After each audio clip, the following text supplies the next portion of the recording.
Hi everyone, welcome back once again to your channel. And आज के video section में हम कंटिन्यू करने वाले हैं हमारा chapter 4 that is reproductive health, right. तो हमने हमारे कल वाले वीडियो में डिस्कस की थी कि रिप्रोडक्टिव हेल्थ क्या होती है, एक रिप्रोडक्टिव हेल्दी सोसाइटी क्या होती है, and what are the methods that we can attain that healthy reproductive society, right. तो ये सारी चीज़ें हमने हमारे कल के वीडियो में डिस्कस की थी। आज का जो वीडियो हम डिस्कस करेंगे वो बहुत ही इंपॉर्टेंट है, क्योंकि आज के वीडियो में हम डिस्कस करेंगे population explosion with population birth control, right. तो मतलब क्या है कि हम पॉपुलेशन एक्सप्लोजन क्या होता है इसके बारे में डिस्कस करेंगे, और बर्थ कंट्रोल क्या है और इसे कैसे किया जा सकता है to avoid excessive increase of population, right. So let's begin with today's section of video. Before starting with the video, मैं आज के वीडियो में स्टार्ट करने से पहले पहली चीज़ जो हम लोग डिस्कस करने वाले हैं that is your basically population explosion.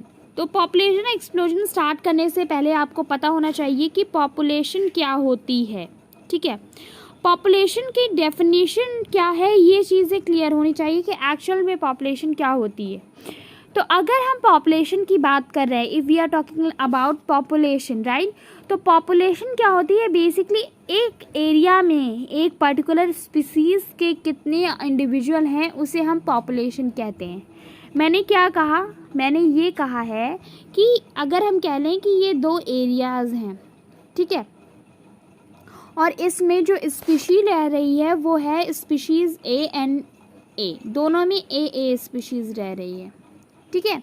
अब अगर हमें फाइंड करना है कि पॉपुलेशन किसकी ज़्यादा है, अगर हम इसे कर लेते हैं कि इसमें डिफरेंट स्पीशीज़ हैं ए एंड बी, ठीक है।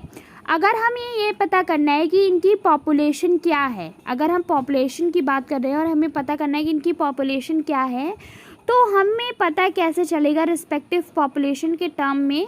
बेसिकली हमें ये पता लगाना होगा कि ये जो एरियाज़ हैं, ठीक है, इन एरियाज़ में ये जो ए स्पीशीज़ है उसके कितने इंडिविजुअल रह रहे हैं और बी स्पीशीज़ में कितने इंडिविजुअल रह रहे हैं, बी स्पीशीज़ के। मतलब कि हमें रिस्पेक्टिव चीज़ पता करनी है, नंबर, स्पेसिफिक हमें क्या पता करना है, नंबर, पर्टिकुलरली कितने इंडिविजुअल रह रहे हैं इन दोनों एरिया में, ठीक है। तो उसे हम क्या कहते हैं, पॉपुलेशन कहते हैं। जो सबसे इम्पॉर्टेंट चीज़ है आपको जो यहाँ पर याद रखनी है वो ये है कि population with the time refer किया जाता है, विद टाइम रिफ़र किया जाता है। इसका क्या मतलब है कि इंडिविजुअल के नंबर जो है वो आपका एक फैक्टर है जो आपके पॉपुलेशन को डिसाइड करता है। दूसरा टाइम पीरियड, मतलब एक पर्टिकुलर टाइम में कितने नंबर ऑफ इंडिविजुअल हैं उस स्पीशीज़ के एरिया में, उसे हम पॉपुलेशन कहते हैं। अगर हम इसे दूसरी तरीके से समझने की कोशिश कर रहे हैं तो हम कह रहे हैं कि ये एक एरिया है, ठीक है। अब हमारा है कि इस पर्टिकुलर एरिया में कितने स्पीशीज़ रह रहे हैं, हमें ये पता करना है। अगर तो हम ये कहते हैं कि एक्स टाइम से लेकर अभी तक वाई तक, इस टाइम पीरियड में बताइए कि इस एरिया की पॉपुलेशन कितनी थी, तो हमें पता चल जाएगा। अगर हम ऐसे जनरल कहते हैं कि इस एरिया की भाई पॉपुलेशन बताओ, तो कैसे बता पाओगे, नहीं बता पाओगे, क्योंकि पॉपुलेशन बढ़ती और घटती रहती है। Death rate and birth rate दोनों ही पॉपुलेशन की ग्रोथ एंड डिक्रीज को कंट्रोल करता है। इसलिए time and number of individual of particular species रहते हैं। मतलब किसी अगर हमारी ह्यूमन स्पीशीज़ की बात हो रही है तो हम उस एरिया में सिर्फ ह्यूमन स्पीशीज़ को लेंगे, हम उसमें कोई एनिमल नहीं इंक्लूड करेंगे, कोई प्लांट नहीं इंक्लूड करेंगे, कोई माइक्रो ऑर्गेनिज्म नहीं इंक्लूड करने वाले हैं, ठीक है। तो ये पॉपुलेशन है। अब आप पूछोगे कि पॉपुलेशन एक्सप्लोजन क्या है, क्योंकि टर्म ऑलमोस्टली एक दूसरे से रिलेटेड हैं। तो एक्सप्लोजन है कि जब रैपिड ग्रोथ ऑफ पॉपुलेशन होने लगे एक पर्टिकुलर स्पीशीज़ की उस एरिया में, तो उसे हम पॉपुलेशन एक्सप्लोजन कहते हैं। अब मैं फिर से एक बार आपको एक्सप्लेन करती हूँ पॉपुलेशन एक्सप्लोजन क्या है। बेसिकली अगर हम कहें कि ये एक एरिया है, ठीक है, हम कह रहे हैं कि ये एक एरिया है, एक मिनट, ठीक है, ये हमारा कहना है ये एक एरिया है। हमने कहा कि इस एरिया में रहता है एक स्पीशीज़ जिसे हम कह रहे हैं ए। तो अगर इस एक ही स्पीशीज़, हम दो टाइम स्पैन ले रहे हैं इसको समझने के लिए, एक एक्स टाइम था और दूसरा वाई है, ठीक है, एक एक्स टाइम है एक वाई है। तो एक्स टाइम में हमने देखा कि इसमें 10 इंडिविजुअल्स रह रहे थे और वाई टाइम में वही हमने देखा कि इनकी काउंटिंग बढ़कर 20 हो गई है। तो हम क्या कह रहे हैं कि ये पॉपुलेशन एक्सप्लोजन है। कैसे? क्योंकि पर्टिकुलर टाइम पीरियड में हमारा 10 का इंक्रीमेंट हुआ है पॉपुलेशन में, तो रैपिड इंक्रीज हो रहा है, राइट। एक साल के अंदर अगर 10 स्पीशीज़, हम अगर टाइम पीरियड एक्स ले लेते हैं 1 ईयर में अगर हम देख रहे हैं कि पॉपुलेशन की ग्रोथ आपकी 10 से 20 हो रही है स्पीशीज़ एक ही पर्टिकुलर इसी एरिया में, तो वो रैपिड इंक्रीज है। मतलब एक साल में 10 नंबर ऑफ इंडिविजुअल्स बढ़ गए, एरिया लिमिटेड हो गया बट नंबर ऑफ स्पीशीज़ बढ़ गए, तो वहाँ पर रिसोर्सेज ज़्यादा लगेंगे, एरिया ज़्यादा लगेगा। तो that is what is actually the population explosion, ठीक है। तो दो चीज़ इंपॉर्टेंट है पॉपुलेशन एक्सप्लोजन को स्टडी करने के लिए। पहला है number of species of individuals और दूसरा है टाइम पीरियड, कि टाइम पीरियड क्या दिया हुआ है। देखते हैं कि जो भी चीज़ें हैं, अगर पॉपुलेशन एक्सप्लोजन आपका बढ़ रहा है तो क्या रिसोर्सेज स्ट्रेस भी बढ़ेगा। मतलब कि हम इसको कह सकते हैं रिसोर्सेज स्ट्रेस, ठीक है, resources stress is directly proportional to population increase. Clear? मतलब क्या है इसका, मैंने यहाँ पर क्या बताया कि रिसोर्सेज पर उतना ज़्यादा स्ट्रेस, यानी कि रिसोर्सेज का नीड उतनी ज़्यादा बढ़ेगी जितनी ज़्यादा आपकी इंक्रीमेंट किस में होगा, पॉपुलेशन ग्रोथ में होगा, ठीक है। मतलब they are directly proportional to each other. Clear? तो ये चीज़ आपको याद होनी चाहिए, ये इम्पॉर्टेंट पॉइंट है। इसका कॉज क्या हो सकता है? कॉज क्या हो सकता है? बेसिकली पहला जो इम्पोर्टेंट कॉज है वो है कि डेथ रेट आपका डिक्रीज़ हो रहा है। क्या हो रहा है? डेथ रेट आपका डिक्रीज़ हो रहा है। जब डेथ रेट कम हो रही है तो इस वजह से पॉपुलेशन बढ़ रही है, क्योंकि इंडिविजुअल्स जब इनकी डेथ नहीं होगी तो नए वाले जो ऐड होंगे वो पॉपुलेशन में इंक्रीमेंट करेंगे। वरना कि अगर हम कह रहे हैं किसी पॉपुलेशन में एक बर्थ हो रहा है और एक ही डेथ हो रही है, तो ये बैलेंस ही है, राइट। बैलेंस ही है। कैसे? ये बैलेंस कर रहा है। बट वहीं अगर 2 बर्थ हो रहा है और 0 डेथ हो रही है तो ये बैलेंस ही नहीं है, ये बैलेंस नहीं है। बैलेंस नहीं है तो ये क्या करेगा, पॉपुलेशन को इंक्रीज करेगा। तो डिक्लाइनिंग डेथ रेट है जो कि पॉपुलेशन की इंक्रीज में डायरेक्टली प्रोपोर्शनलिटी का काम कर रहा है, क्योंकि डेथ रेट अब कम हो रही हैं। तो जब डेथ रेट कम हो रही हैं तो उस वजह से पॉपुलेशन इंक्रीज हो रही है, ठीक है। मैनेटल मोलारिटी रेट डिक्रीज हो रहा है, जिसकी वजह से क्या है कि आपको इश्यूज देखने को मिल रहे हैं। थर्ड वन है कि इन्फेंट मोरालिटी रेट भी कम हो रहा है, ठीक है। लाइफ एक्सपेक्टेंसी इंक्रीज हो रही, मतलब कि कितना ज़्यादा एक पर्टिकुलर साथ रह सकता है अलाइव, वो टाइम पीरियड इंक्रीज हो रहा है। मतलब कि अगर किसी पर्सन की 60 ईयर्स की एज है तो अब वो क्या कर रहा है, वो 70 ईयर्स अलाइव रह रहा है। तो उसका ये जो 10 ईयर्स का उसकी इंक्रीमेंट हुआ है वो आपकी कहीं ना कहीं पॉपुलेशन में भी करेगा, क्योंकि इस 10 ईयर्स के बीच में, इस 10 ईयर्स में आपके, हमें नहीं पता है, x number of individuals add होंगे। भले ये हमारे डेथ नहीं हो रही है बट इंडिविजुअल का बर्थ तो उतना ही होगा जितना कि एक नॉर्मल ईयर गैप में होता है, राइट। जो लास्ट है वो सबसे इम्पॉर्टेंट है कि नंबर ऑफ पीपल की रिप्रोड्यूसिबल एज इंक्रीज हो रही है। मतलब कि now people are marrying in a very delayed age groups, मतलब काफ़ी देर में शादियां कर रहे हैं, जिस वजह से उनकी रिप्रोडक्शन एज भी इंक्रीज हो रही है। And that is the reason कि जिस वजह से नंबर ऑफ चाइल्ड की परसेंटेज भी बढ़ जाती है, and that is the reason of what, population explosion.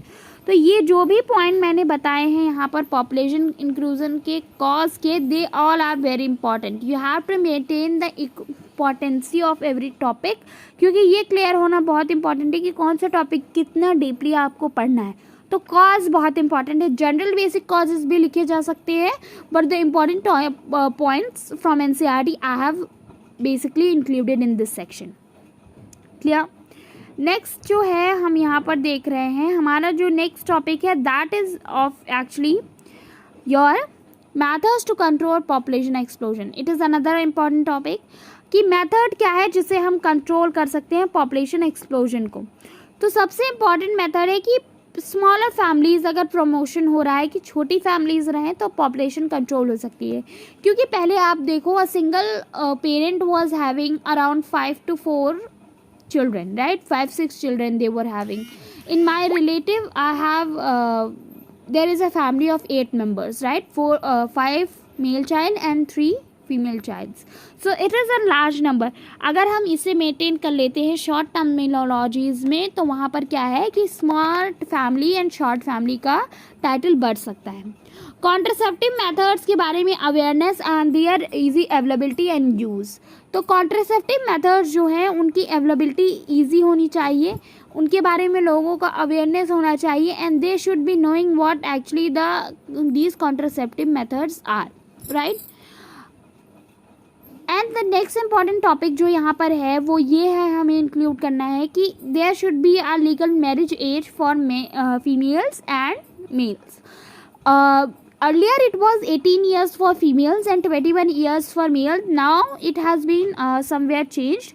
ठीक है, ये चेंज कर दी गई है, चेंज करके आपका दोनों की एज अप्रॉक्सीमेटली 20-21 कर दी गई है। ठीक है, 20-21 हो गई है दोनों मेल एंड फीमेल्स की एज फॉर गेटिंग मैरिड। तो इस वजह से जब राइट टाइम ऑफ मैरिज होगा तो right time of reproducible age होगी and right time of family planning के बारे में लोग अवेयर रहेंगे। ठीक है, तो जो लास्ट है that is main important incentive couples with smaller families. जो इंसेंटिव कपल्स हैं यानी सिंगल पेरेंट है, they should be preferring a small family. Second one is you should be aware about what are the benefits of smaller family for the person who is in a private sector, right, जिनकी economic income कम है, they should be preferring the smaller family. Last method जो है हमेशा हर चीज़ का यही है that there should be important and equal awareness. Awareness regarding everything is very important, चाहे वो नेगेटिव हो या पॉजिटिव हो, you should be aware.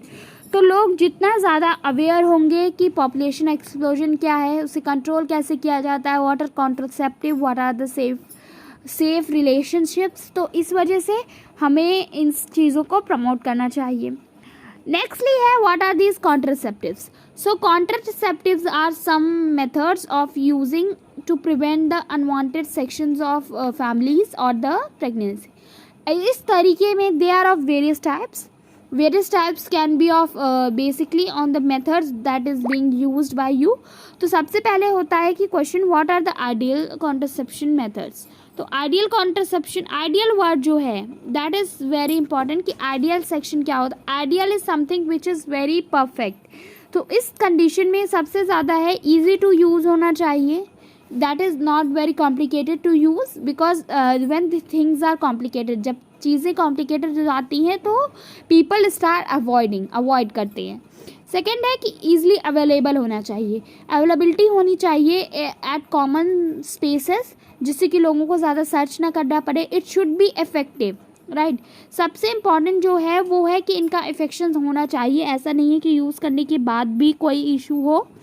Non side effective होने चाहिए, रिवर्सिबल होने चाहिए, क्योंकि आदमी एक बार से ज़्यादा प्रेफर करता है किसी चीज़ को यूज़ करना एज अ कॉमन, राइट। तो जितना ज़्यादा आपको कॉमन यूजेस होगा इस चीज़ का उतना ज़्यादा अच्छा होगा।